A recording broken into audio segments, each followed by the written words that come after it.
Paranormal King Radio Network at ParanormalKing.com.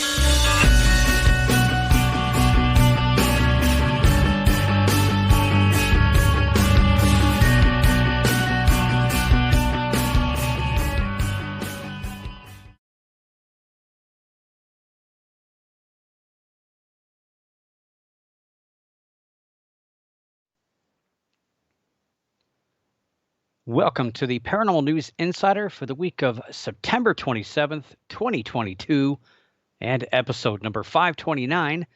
And this is your host, Dr. Brian D. Parsons, and we are live on the Paranormal King Radio Network at ParanormalKing.com. And we are live, and it's cold. Got the heat running. Fall is here. I'm excited to see all those temporary Halloween stores popping up all over the place, and Halloween and all the stores everywhere. Granted, they got Christmas everywhere too. Which, come on, man, come on, let Halloween have its fun. You wonder why the sales slack, but you put 2 holidays or 3 holidays really all out at the same time. You don't see that with Easter. You don't put Easter out before Valentine's Day. Come on. Let Halloween have its fun. But it's exciting to see all that stuff out. And I'm not a big fan of pumpkin anything, but yeah, everyone's drinking pumpkin spice whatevers everywhere. But excited that fall is here only because of Halloween. I don't like fall. I got to rake the leaves, and it's wet constantly. It's been raining here in Ohio for 4 straight days. It seems that it's only going to get worse with the hurricane on its way. Will more than likely get the remnants coming up the East Coast and probably dump all over us probably toward the end of the week, I would assume. But it is what it is. We just deal with it. At least it's not snowing. That's what our motto is here in Ohio. At least it's not snowing. Unless it's snowing, then I don't know what else we're saying then after that. But anyway, you didn't come here for the weather report. You came here for the paranormal news, and that's what I got for you tonight. We've got some strange stuff all over in every corner. Just a lot of weird stuff. I don't know what people are doing. I was very excited. We're going to talk about the actual first time this year that we've had a really good, successful NASA launch of anything. I was very excited to have been off yesterday and be able to tune in live and watch over an hour's worth of it was okay. The little show they put on for the DART space probe that slammed into the moon. Well, it was really an asteroid, but it's the moon of an asteroid. It's really an asteroid of an asteroid. Anyway, we'll talk about that here in a little bit. We got some other stuff to talk about tonight. And we're going to go up to Wisconsin to start off the night. And we've talked about this off and on. It's not something I like to talk about because I think it's pretty aggravating, actually, that people continue to do these types of things. And it's getting a little scary because it's toward the end of September. Like I said, the weather is getting colder. And up in Wisconsin, police have received a pair of sightings of a possible alligator in a pond up in Wisconsin. Wisconsin's way up there. It's really cold. Lots of lakes, a lot of butter, a lot of cows, and apparently an alligator. The Wisconsin Department of Natural Resources responded a day later. This happened, I think, over the weekend.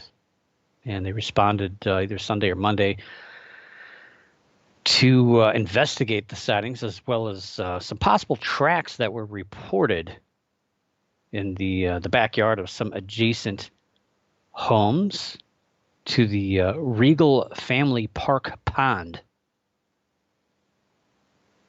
Sounds like a great place to dump an alligator. The DNR suspects, though, that this could be a black caiman, which is a native of South America. I don't know how they figured that out, maybe from the track marks or of the descriptions. But come on, They didn't get a picture.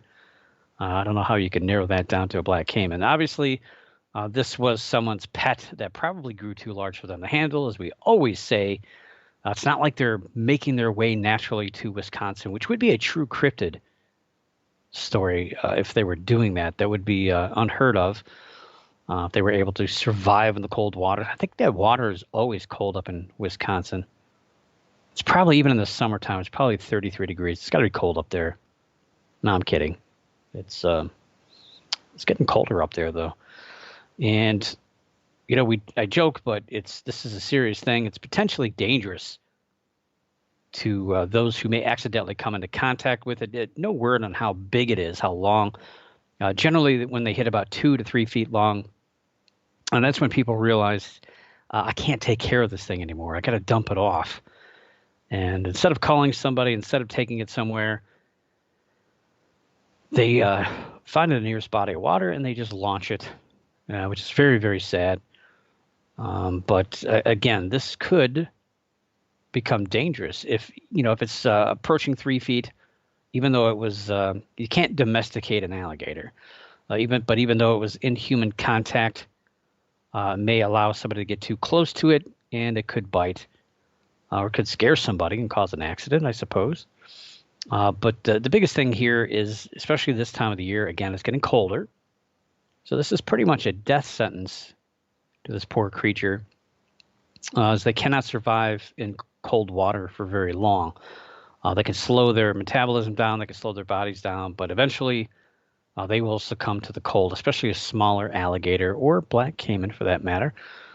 So far in the week since the alligator was purportedly spotted, it's not been seen since. I've not seen any update on that story. And, reading some of the Facebook posts from the police, the local police to the area, it sounds like a couple of people are saying that there's a couple of really big snapping turtles that maybe somebody saw and mistook the head for an alligator. Suppose that's possible.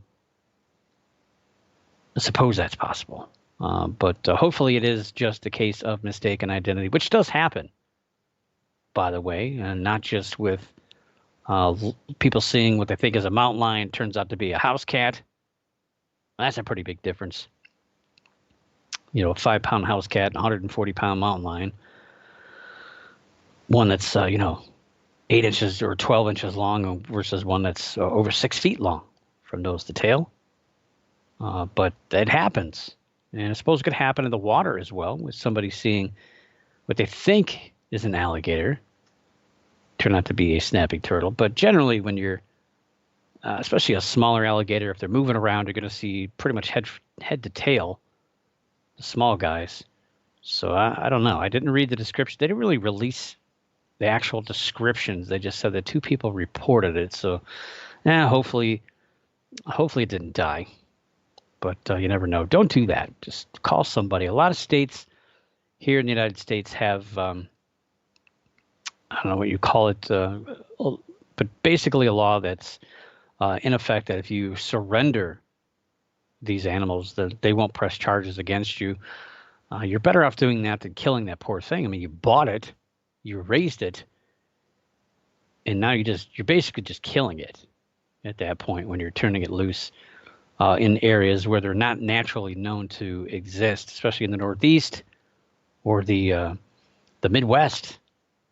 Yeah, don't do that. Get with somebody, call somebody. Put it in a bread basket and put it by the fire station if you have to. Don't they take the babies? Fire station. You got a baby you don't want, you take it to the fire station. I don't know. Maybe that's what you do. The alligator as well. Take it to the fire station. Great. Now I'm going to get in trouble for that because fire stations all over the Northeast will now have alligators out front. But that would be pretty cool. Anyway, something more exciting happening up in the United Kingdom, up in Scotland. And I think you know where I'm headed with that one. So back in late August, I reported on the addition of a few webcams around the Loch Ness region, hoping to spur up some new sightings. And of course, it's also there to endorse nearby hotels and lodges that overlook the lake. Come on, they see a good opportunity, they take it. That's pretty much what the whole Loch Ness Monster thing is about anyway, getting tourism into the region. And it didn't take too long for someone to capture something on these new cameras. And of course, pretty much anything, is better than the original camera they have up on the hill, smeared in petroleum jelly inside of a potato under a rock that we've been seeing for the last few years. And it comes down to our old friend, Ian O'Fadigan, who has probably has got more reports of the Loch Ness Monster than anybody else in history.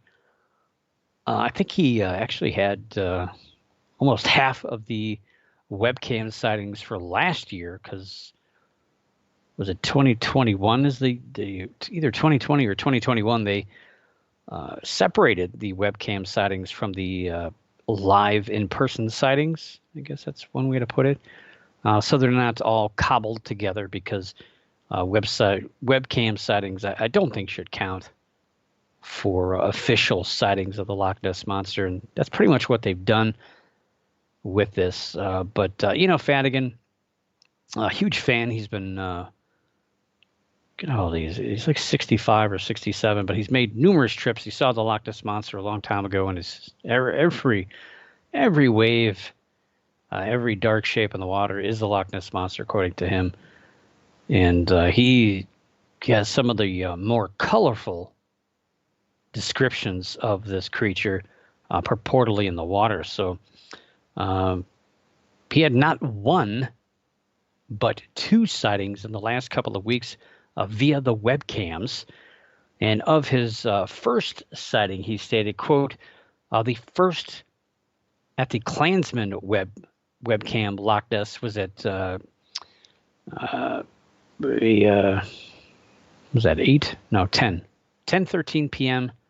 on September 6th is of it can't be that late.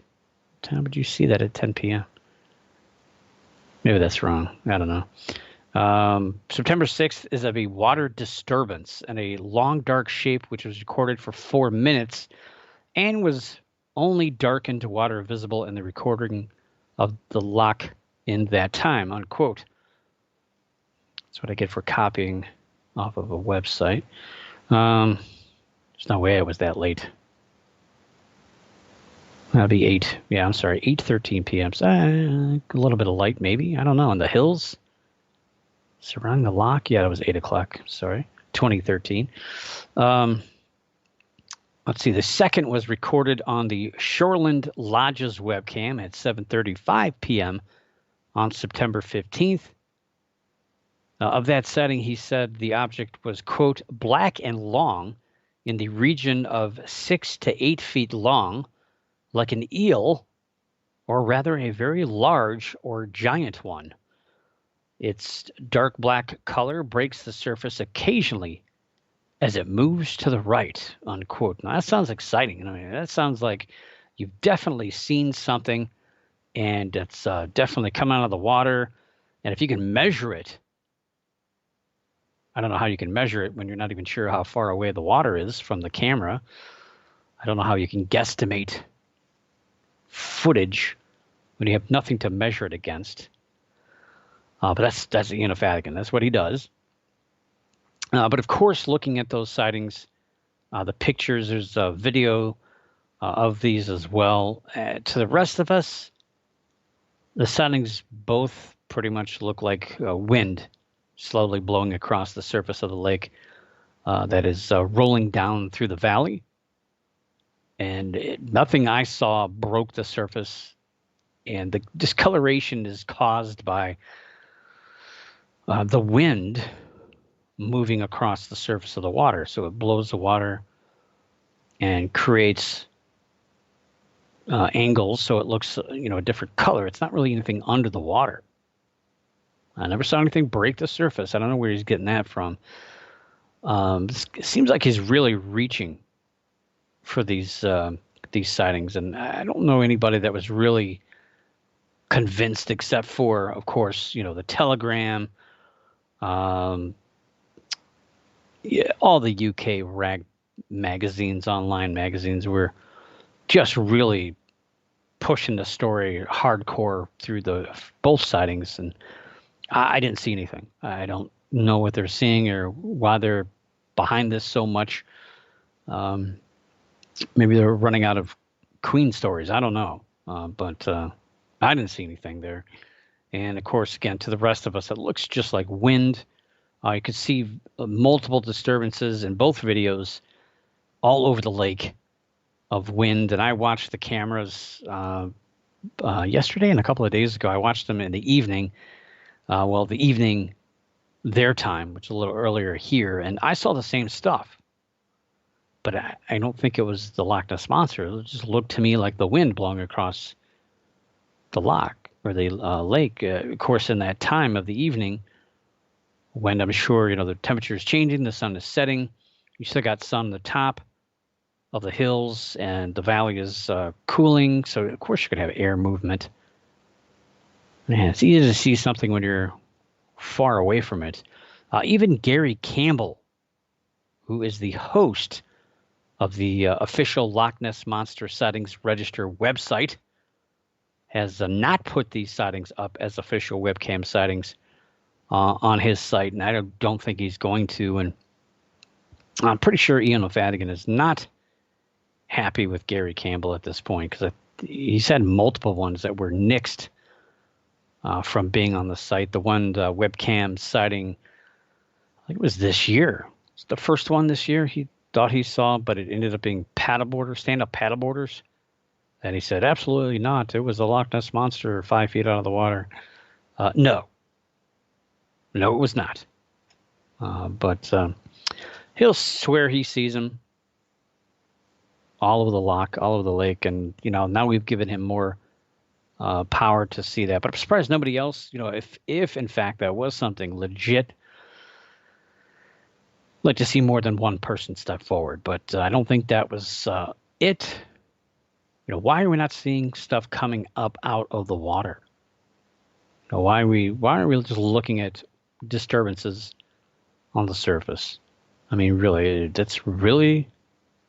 Have you ever been to a body of water before? Oh boy, well, I don't know. One day I hope to go kayaking on Loch Ness, and I'll find it. Yeah, I don't think it was. It's funny how Ian O'Fadigan, if you read some of his older sightings, he's followed along with whatever the popular definition of what this thing could possibly be. From a plesiosaur a few years ago. Now he's talking about eel-like creatures. I just think he's lost it. I just think he just sees it in everything. Now it's following the popular definitions of this creature. So that's kind of disturbing. But we got some UFO news that's equally, if not more disturbing, in more ways than one. First up, we're going to go to the east coast of the United States via Florida. And reports flooded in from all over the country last Saturday night of what many thought was a UFO. Of course, anything in the sky that you can't identify technically is a UFO. It's unidentified. It's flying, and it's probably an object by definition. But of course, we know, come on, anytime anybody uses the term UFO, it's probably something of intelligence flying through our sky that's not ours. And by not ours, I don't mean it's China or Japan or Russia or Canada or Mexico, or whatever. Do Mexico even have an army, air force? I don't know. But the UFO in question, a lot of other people on social media, because that's where I get my news, social media, also thought it was a comet, which it did look like a comet. If you see the pictures of this thing, all along the East Coast of the United States, reports came in from, I saw as far south as, I think, the Carolinas. People were seeing it. Virginia had a ton of people calling in. New York, New Jersey, and pretty much all of the New England area states anywhere near the coast, anywhere that had clear skies, I should say, as well, along the East Coast, also reported this strange-looking plume of smoke in the sky. Hundreds of pictures were all over social media. And yeah, people actually thought this was the end of the world, that a giant meteor was coming crashing down on us and we're all going to die. And we're going to the way of the dinosaurs. And hopefully people weren't giving away all their money or stealing cars or whatever you would do if a meteor was coming. Never really thought of that. What would happen if we knew a meteor was coming? What would I do? I don't know. Well, whatever you do, you better make sure that the meteor actually hits. If you quit your job, that's it. You better hope that the world ends, or you got your resume ready.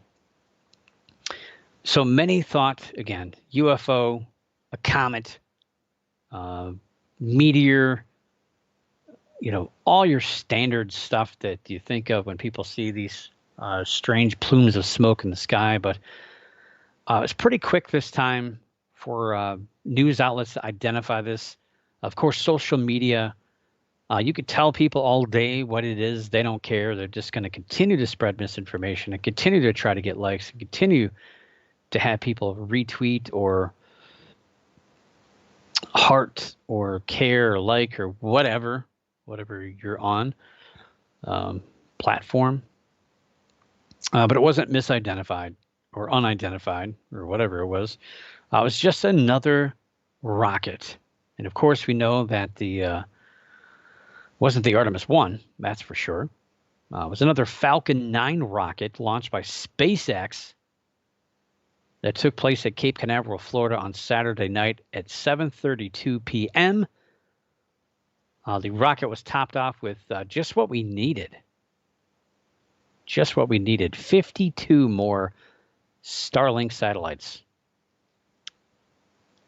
Wow, just what the world needs, just what near Earth needs, just what I need on nights I'm trying to use my telescope, see those stupid things going in front of my field of view. Wish I could shoot them down. Worse news about the Starlink satellites that are cluttering up our atmosphere. Worse news is that starting next year, SpaceX will be launching new satellites called Starlink version 2 that will be much bigger than the current ones. That's just what we need. Like the ones they have now are like suitcase size, but these other ones are going to be, I don't know, smart car size, or smart cars size. They're going to be pretty big. That's not what we need. However, it's kind of good. It's always kind of good, kind of bad, but we don't need them. But they are going to be able to beam connectivity directly to smartphones and will benefit T-Mobile customers in a new plan called Coverage Above and Beyond. Of course, if that all goes well, I'm sure we'll see that all over TV. I can see the Super Bowl ads right now. Wait, am I allowed to say Super Bowl? Big game ads? I don't want to get censored. So yeah, I'm sure we'll see that. T-Mobile and SpaceX teaming up, or Starlink teaming up to bring you coverage above and beyond. Yeah, we'll see the commercials if it's good. And you may wonder, I do have a couple of pictures. I suppose I could share those in the chat. Hopefully it works.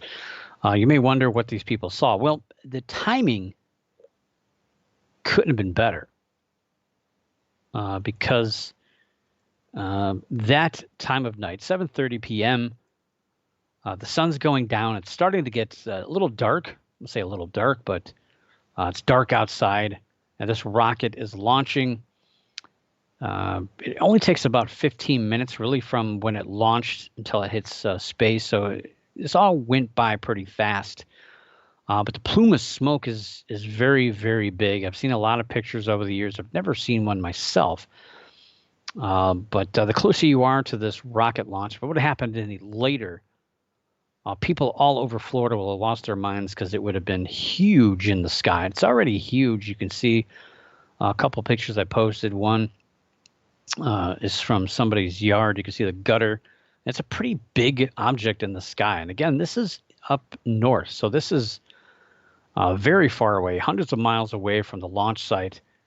And this object is very, very high in the sky. And all you're really seeing is this white smoke and the object just moving into space. You can't tell what it is. And the bottom picture I just posted is taken from inside a vehicle. You see the reflection of the instrument panel, the heat, and everything on by this Tracy Barone. She looks like she's in her car. Well, she's in her car. And there's a football field. You can see this giant light in the sky. And I guess, I've heard descriptions of people thinking that the sky was breaking or somebody was shining a giant flashlight down from space. And, I can see how people would be a little bit scared because it's giant. A giant thing in the sky, and it's moving. You can see it move. The plume, that exhaust being pushed out behind it, and the chemicals involved in that. Of course, we were talking about the Artemis 1 rocket being super cooled. It's like 500 degrees, negative 500 degrees Fahrenheit. But when those rockets get hot, they get hot. And that's the temperature difference that you're seeing up there in the sky, creating all that plume of smoke, plus the exhaust. So it's all hitting the atmosphere. And of course, with that sun setting, it's hitting the sun. So it lights it up pretty good, even though it looks a little darker there on the surface where we're at. But this is up there pretty high. So, of course, everything is reflecting the sunlight. Now, if that would have happened at night, you probably wouldn't see much. You might see the little dot from the flames coming out of the back of that thing, but you probably wouldn't see too much smoke. But when they do these things early in the morning or in the evening like that, they always show up, and it always makes it a lot more visible. And of course, you got to read it. If you read the news, these things are going to happen, but they don't always tell you where they're going to go. Like sometimes it'll launch from Florida and it'll go south, or it'll go east, it'll go west. Well, it usually doesn't go east. Usually goes, it usually goes east, and I should say doesn't go west because the rotation of the Earth and everything else. But rockets don't go straight up. They kind of go along the Earth's curve in order for it to be able to break free of the gravitational pull. Got to go pretty fast to break free. But again, it's got to be pretty large plume of smoke, and I can see why people get freaked out about it. But you got to do a little research. A little bit of research goes a long way. But again, I've never seen one, so I can't speak to it. I've seen a lot of strange things in the sky. I've seen a lot of cool things, but I've never seen a rocket launch exhaust from a rocket that's obtaining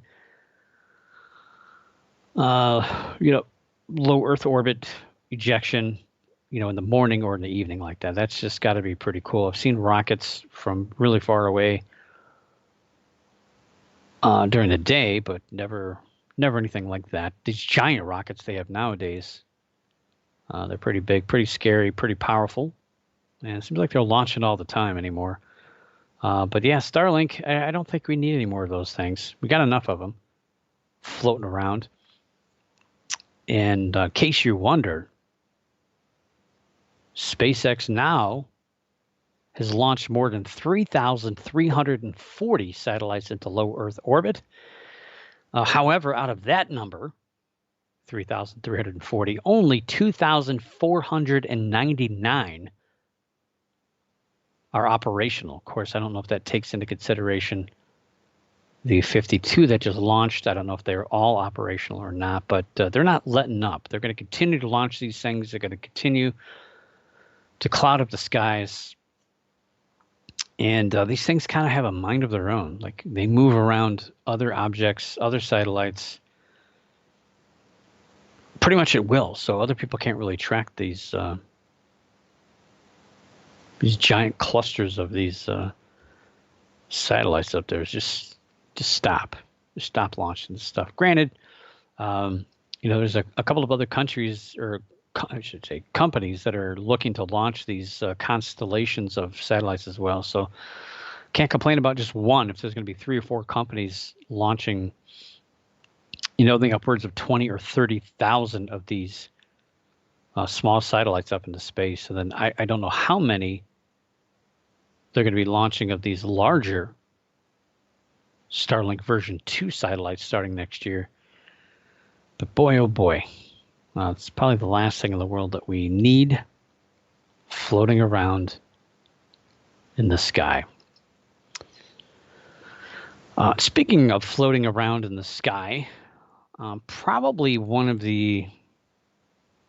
I'd say we've had some pretty outlandish UFO stories this year, but this one's really out there, and it's probably nothing. But of course, people take probably nothing and blow it up into probably the biggest story of the year. But I don't think this is. I just think it's kind of an oopsie moment, essentially. But one of the more bizarre UFO stories we've had this year took place over the weekend. And it, of course, had to do with the U.S. government, but also national intelligence. And you might have seen this story. It kind of slowly trickled around the internet over the weekend. Then it kind of exploded on Monday. And it's continuing to gain traction today. And the story centers on an official seal used on the website for the official government website used for the National Intelligence Manager for Aviation. And that's an official website. So it's at airdomainintelligence.mil. So it's a military website. Now, the official seal, which if you go there right now don't go there now, but maybe, I don't know, open another tab. airdomainintelligence.mil. If you went there right now, the official seal has the wording of National Aviation Intelligence Integration Office, which is NAI20, because that sounds cool. Also has United States of America with a bald eagle over a shield. Looks like Captain America's first shield there, with an airplane flying in front of it, along with a banner that reads collaboration as well as unity of effort. It's a pretty simple looking seal. Looks all official like, and you can see it. Now I could see that on carpet or letterhead or something. Looks all official like. But sometime over the weekend, Twitter user Richard Betchlick tweeted out a photo of an official seal on the actual website of airdomainintelligence.mil that looked a little bit odd and was on the page at the top as well as there toward the bottom with a link to the actual one. I guess it was the page that you're on. This new seal said Office of the Director of National Intelligence, NIM Aviation. And in the center of the seal is a faded white image of kind of part of North America. I guess the kind of like southwest North America with part of Central America and the top part of South America in that kind of really faded picture. But the big topic was the fact that there was a UFO at the bottom of the image. Clearly a UFO pictured in the image. And of course, people lost their minds, as they do. And quickly went viral, of course, as it does. And people were questioning this, thinking, wow, This is acknowledgement. This is whatever. And that's ginormous. But I stole that right off of the actual website. So that's huge. I didn't mean to make it that big, but that gives you pretty good detail what we're going to talk about. We'll talk about those. There's the UFO. Scroll to the bottom there. And all these images were actually just lifted off the internet. They're really not that hard to find. So it makes me wonder, who did this, and did it really have to be this big of a deal? But people are making a pretty big deal about this. Of course, this Richard Bejlik tweeted this out. He didn't really get much credit. But UFO researcher Jeremy Corbell pretty much got all the headlines because he spread it. He tweeted it out, pointing out the fact that it's a UFO in the picture. And of course, he's fairly well known in the UFO world for some of the work he's done. Of course, then once he started spreading it around, everyone else jumped on that bandwagon, and the rest is history. And it's all over the place. There's news agencies all over the world that are writing stories about this, even as we speak. There's a few more that just popped in my news feed. It's all over the internet. With the, of course, the UFO is the big focus here, but my eyes were directed toward the red arrow. Like, that's not one of our planes. And a couple of non-UFO websites were also quick to point that out and focus on that. Like, what is that? So, yeah, the UFO to me just seems silly. It's really out of place. Like, it just doesn't fit on that seal at all. But other aircraft on that seal, to me, are a little bit concerning. Why would we put these specific aircraft on an official U.S. seal about aviation? So the first one that's on the left, it's like a dark gray arrow, and there's a image, just a gray image of an outline of an aircraft. Now it's either a U.S. Army RQ-7 Shadow or a Bayraktar TB2, or I'm sorry, Bayraktar TB2, which is a Turkish medium altitude, long endurance unmanned combat aerial vehicle. The Army RQ-7 Shadow is, I think, U.S. based, but it's also used by the Turkish Air Force and a lot of other countries around the world. And it's also an unmanned combat aerial vehicle, fancy word for drone. And it's there on the left, flying in front of that dark gray arrow. It's got that weird tail with the two lines and the tail connecting it. So you'd probably recognize it if you saw it. It's just a giant drone. It's used for reconnaissance, spying, looking at damage. They usually will fly them over once an area is bombed, or even after a hurricane. They'll probably fly some of these over the United States looking at damage. But the blue one there, so it's in the middle of the line is like really crazy. Flies way past the other aircraft, and the aircraft itself, the little blue aircraft with the black tip, is almost on the edge of the inside of the seal. Now, what is that? Now, some pointed toward a dark star, or even an aurora. The Aurora project is depicted flying out in front of everything in that light blue color. So why would we put, I don't say top secret, but projects that really are not even launched for the most part up there? But that's not disturbing. What's really disturbing is the aircraft there in the red. Now, that is really disturbing. This depicts a Russian aircraft. That's not a U.S. aircraft. And the fact that it's in red, obviously red and Russian kind of go hand in hand. It's a Sukhoi Su-57 Felon based on the shape. Russian fighter. That's disturbing. Why would we have a Russian aircraft on a U.S. SEAL? That shouldn't happen. That shouldn't happen. The last one there is a, see, what is it? A light gray shape. It's more of a conventional looking aircraft. That's caused a lot of controversy. A lot of people are saying that it's another Russian aircraft.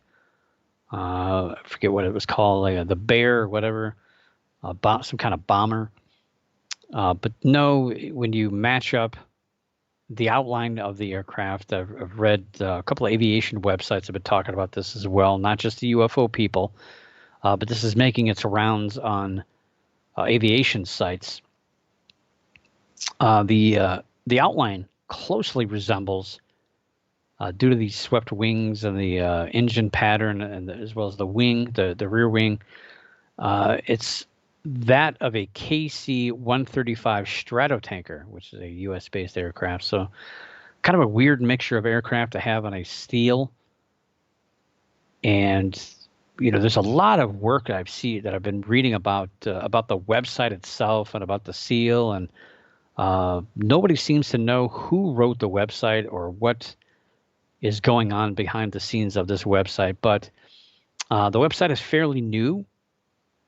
And it seems like it's might be being done in-house. It's not done yet. And again, if you were to go there now to the actual website, airdomainintelligence.mil, it's totally different now. It's got the old, or I should say the updated official SEAL. But I went back. You go to the archive. What you do is look up website archive, and you go to the Wayback Machine. That's what they call it, and it captures images. The image I'm looking at was from September 25th. They captured images a few times during the day, so it looks like somebody was playing around with this website over the weekend, which would tell me it's probably not a government-sanctioned website. It's probably somebody on their day off from the office that was just playing around with this website, just decided to put this SEAL on there just to see what it would look like sometime on September 25th. And then, of course, right after that, it was taken off. And the old, or I should say the current image is now on that website. So, yeah, you're not fooling anybody. But, there's still a lot of controversy with this. People wondering, why would they do this? Again, the big focus is on that UFO on the logo, but I wonder, why are we putting Russian aircraft? And that's going to make somebody uneasy, not just from here, but maybe in Russia, that we're doing that. What's the point of it? And even if it was a mistake or it was just a joke, it seems like somebody went through a lot of effort. I mean, that's just not a... I don't know if there's software to make SEAL, like an official SEAL, but that looks pretty good. It looks pretty intensive that they spent a lot of time doing it. It's not just something they just threw together in 5 seconds.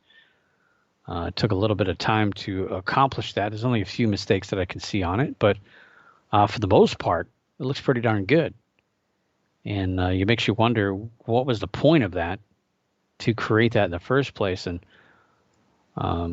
some people are wondering, is this actually an official SEAL? Are we going to see this in the future? I highly doubt it. Again, because of the foreign nature and the fact that it has a mixture of aircraft that really don't make any sense at all. But well, let's just stick with the original one.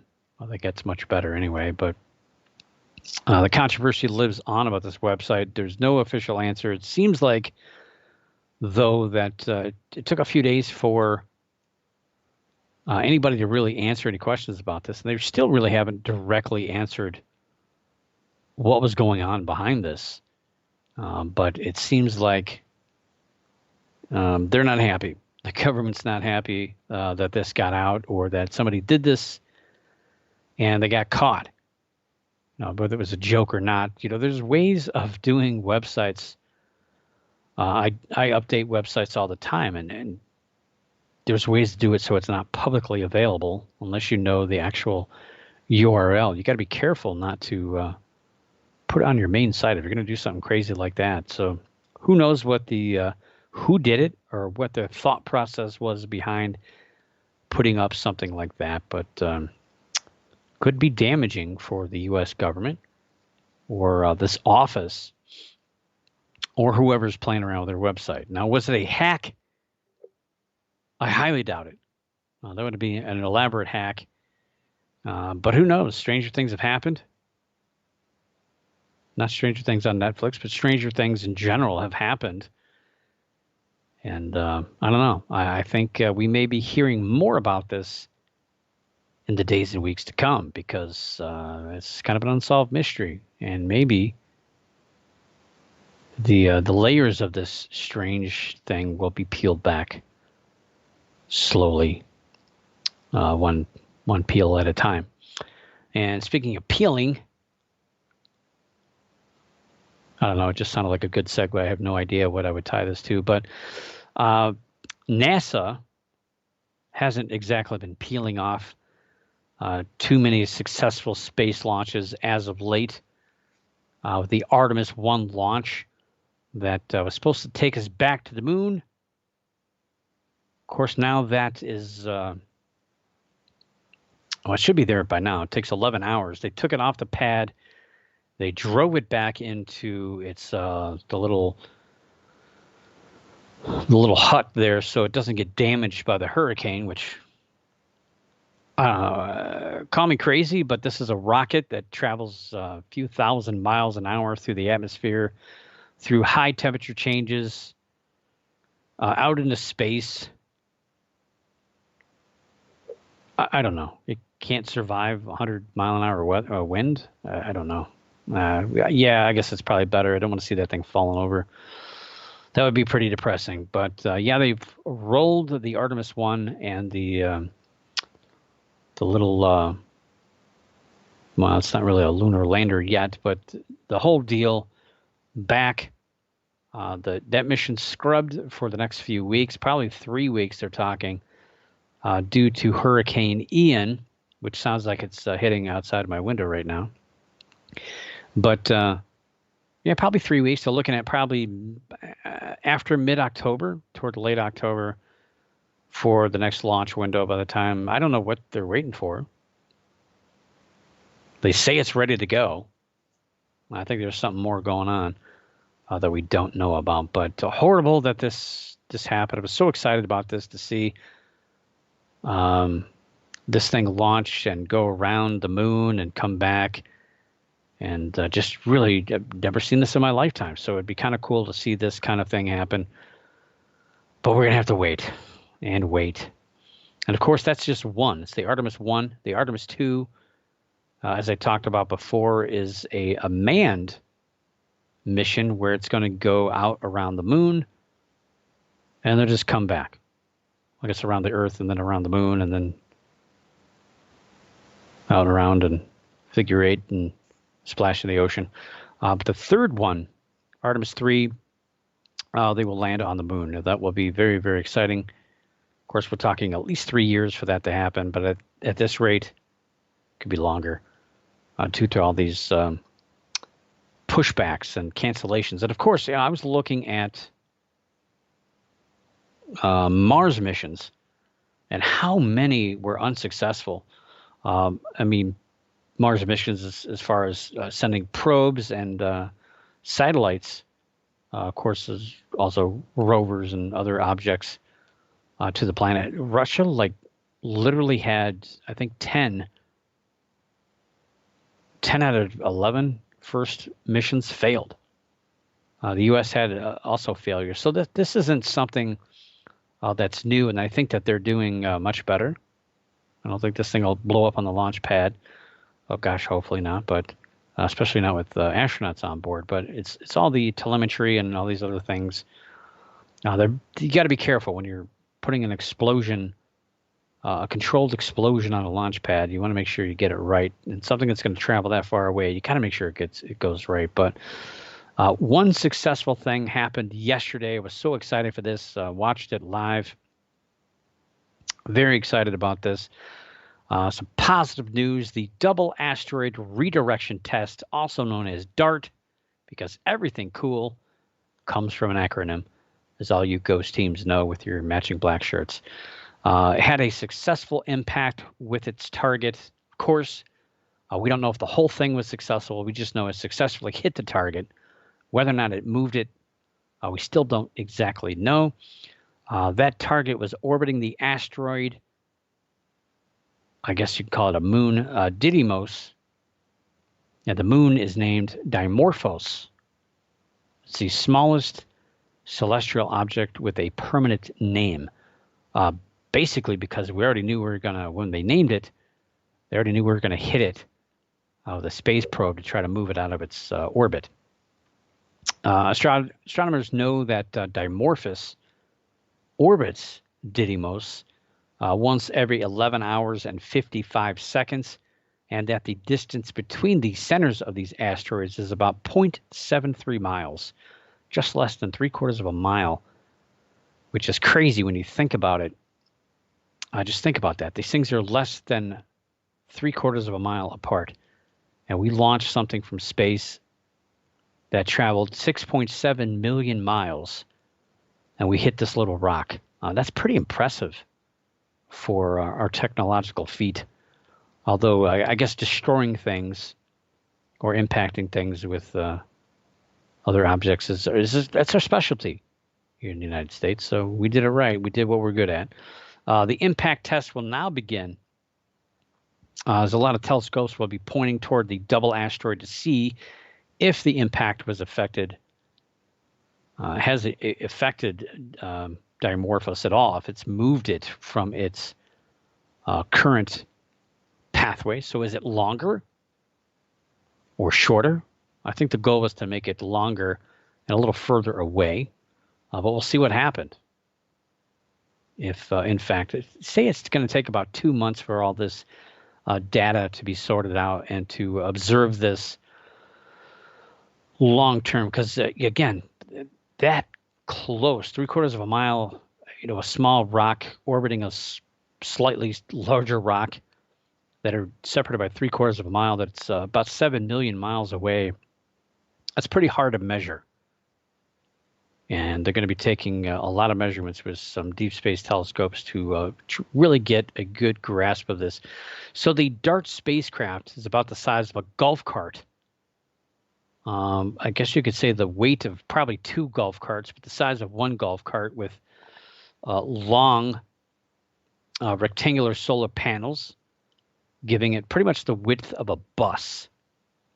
So imagine the size of a golf cart with a wingspan of a bus, weighing 2 golf carts, traveling about 14,000 miles an hour, which is about 4 miles per second. So every second you're traveling 4. Man, I get to work pretty fast.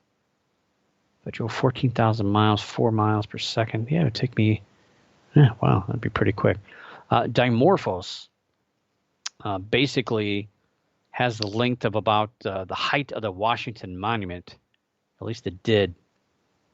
The goal of the impact of the 1,340-pound spacecraft was not to destroy the asteroid, but man, what I saw on the Italian spacecraft that was flying next to it, man, it looked like it destroyed that thing. But that's just what it looks like in space. It's can't really compare to what you see on Earth because lack of gravity. And man, that thing was traveling pretty fast. But again, it was to push it off course by a measurable amount. That's the whole test here, because scientists want to know how much of the impact affected the asteroid and they still want to be able to track it. So if Dimorphos would have been destroyed, you couldn't measure it. You couldn't test it. Yeah, you could say, well, we blew up an asteroid, but we wouldn't be able to test the hypothesis. So the science would be pretty much out the window. Now, this craft was launched back on November 24th of 2021. It had been planned for many years to hit Dimorphos when Didymos was at its closest approach to Earth at about, like I said, 6.7 million miles away. Yeah, we landed on an asteroid, which is pretty cool. But this was different. This was actually impacting a celestial object with the intent of moving it. We've never done that before. We've never impacted something on purpose to make it move out of its current trajectory in space. So that's pretty cool. If it worked, we don't even know if it worked yet. The live view, so I watched the live view just over an hour long. It was kind of boring in parts, but they did show a lot of behind the scenes stuff. Man, it was just amazing. About an hour out, you could see Didymos. I was just a small, or not even Dimorphos. I'm sorry, no, Didymos. They're all the same thing. Didymos, the actual asteroid, it was just like a dot. It was like a pixel, is what they described it. And it kept getting bigger, and I was looking to see Didymos. I couldn't see it at first, and you had to squint. There it is, a little pixel. And then, of course, Dimorphos, I think it took about almost 40 minutes to really just, you could tell it was actually something there. Then it got weird. The closer it got, it looked like there was another rock right next to Dimorphos. But scientists think that Dimorphos is just a collection of rocks, and maybe that's what it looked like. It just exploded from the Italian probe that was launched from the DART spacecraft. I thought they said it was going to ride along next to it, but it looked like from the footage I saw, it was flying behind it and showed the impact.